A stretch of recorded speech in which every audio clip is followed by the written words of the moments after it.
Hello, in this video I am going to show you how to detect the vertical drag gesture on any sort of widget.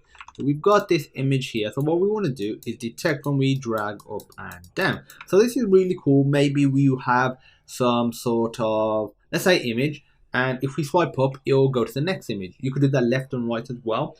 In the next video I'm going to show you horizontal drag, so if you want to do that, but what you want to do is totally up to you. I'm going to put a print statement in there, but the actual functionality is obviously dependent on your specific scenario. So we have this container with a child here, this image, and we're going to enclose this inside of a gesture. I'm going to say child gesture, and we need to cut this and put it in here. Okay, so this is gesture detector, sorry, not gesture. And now we can actually try and detect the gesture that we want. So what we want is on vertical. There's a few different ones. So you got on vertical drag start, you've got end, down, update, and cancel. So the main one you'll probably want to deal with is start. This is when you first basically just click on it. This is updated basically, when you scrolling it up or down, and it'll tell you essentially the speed. So that's really useful. So if you're scrolling something, it allows you to determine how fast you should scroll it, how many items should be scrolled, for example. And is once you've lifted the finger off it. Cancel is essentially when something else interrupts your phone, like if you get a phone call, you'll cancel what's happening. So if we just do start for now, and here we just need to put drag start details, and we'll call it details, like so. And we can just do a print.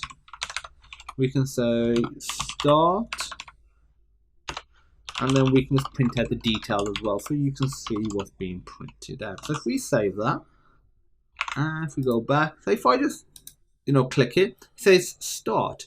But if I just drag, it doesn't do anything. It's only obviously it's getting the position of the click on the screen itself, obviously not anywhere else, only on the image because that's what it's attached to. But if we want to actually detect the scroll itself, the vertical drag, we just do on vertical drag update, and we need to do drag, not start. I think you can guess, drag update details, and we can call this parameter whatever we want.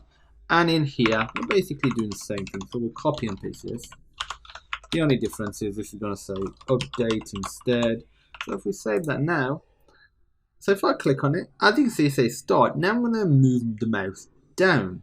So as you can see, it's printing something else. So if I move up, we get a minus value, because remember, like on a phone, if you scroll your finger up, it's the equivalent of going down in a list of items, because it's reverse scroll, and vice versa. So as you can see, I'm just moving it quite slowly, and we're getting similar values, either minus or positive. But watch what happens if I do it fast.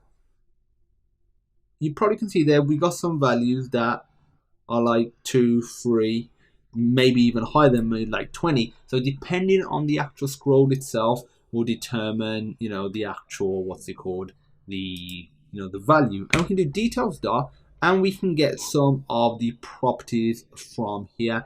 And as an extra task, what I want you to do is implement all the other vertical gestures. So we got the cancel one, we got end, and can't remember what the other one was.